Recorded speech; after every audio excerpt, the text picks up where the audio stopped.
Dynamique du dipôle RC, partie 1. L'intensité du courant électrique. Le courant électrique dans un conducteur correspond à un déplacement de charge électrique. Si le conducteur est métallique, les charges électriques sont portées par des électrons. Le sens du courant est opposé au sens de circulation des électrons. Dans ce conducteur, si les électrons circulent de gauche à droite, le courant circulera de droite à gauche. Intensité d'un courant électrique. Premier cas, débit de charge électrique constant. Si dans ce conducteur, le débit de charge électrique est constant dans le temps, alors l'intensité du courant électrique est donnée par la formule suivante, avec I majuscule qui représente l'intensité du courant électrique en ampères, Q majuscule qui représente la charge électrique qui traverse une section de conducteur pendant une durée delta t en coulombs, et delta t qui représente la durée de comptage de la charge électrique en secondes.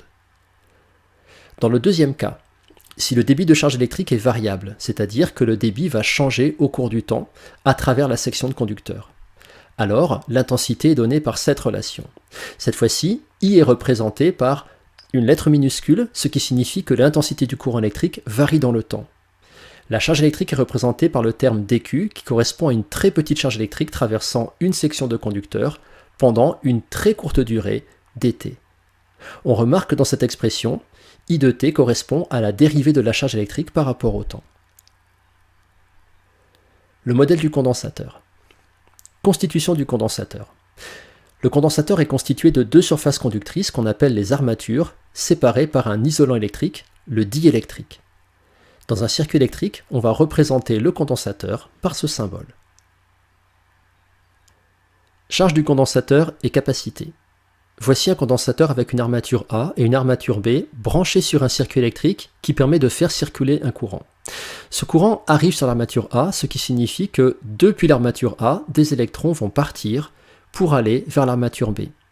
Entre ces deux armatures, il y a un isolant électrique, donc les électrons ne pourront plus passer de B vers A. À partir du moment où des électrons quittent l'armature A, cette armature va perdre des charges négatives, et donc elle va commencer à porter des charges positives. Les électrons qui quittent A vont s'accumuler sur B pour créer une charge négative exactement opposée. Et plus le courant va circuler, plus ces charges positives et négatives vont augmenter. On va noter QA, la charge positive portée par l'armature A, et QB, la charge négative exactement opposée à QA, portée par l'armature B. Entre les deux armatures, il y a une différence de charge, une différence d'état électrique. Il y a donc une tension électrique. Ici, on peut noter la tension UAB entre les armatures A et B. À chaque instant, QA est égal à C fois UAB.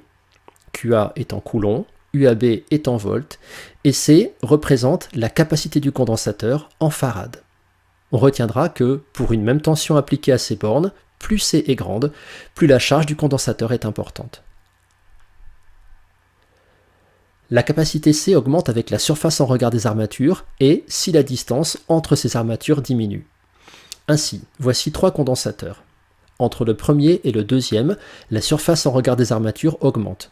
Et entre le deuxième et le troisième, c'est la distance entre ces armatures qui diminue. Quand on passe du premier modèle jusqu'au troisième modèle, la capacité C va augmenter. Relation entre la charge électrique, le courant et la tension. De façon générale, sur un condensateur, on peut noter Q, la charge de l'armature positive. On peut noter UC, la tension aux bornes du condensateur, et si on oriente UC de telle façon que la pointe de la tension est dirigée vers l'armature positive, on aura alors Q est égal à C fois UC. Si le courant électrique est orienté de façon à arriver sur l'armature positive, on pourrait écrire aussi que I est égal à dQ sur dt. En combinant ces deux expressions, on va avoir I égale à d de C fois UC sur dt, mais comme C est une constante, on peut sortir ce terme de la dérivée pour avoir finalement I égale C fois d de UC sur dt. Le courant qui circule dans une branche qui contient un condensateur est égal à C fois la dérivée de la tension aux bornes du condensateur par rapport au temps. Voilà, ce cours est fini. À voir maintenant dynamique du dipôle RC, partie 2.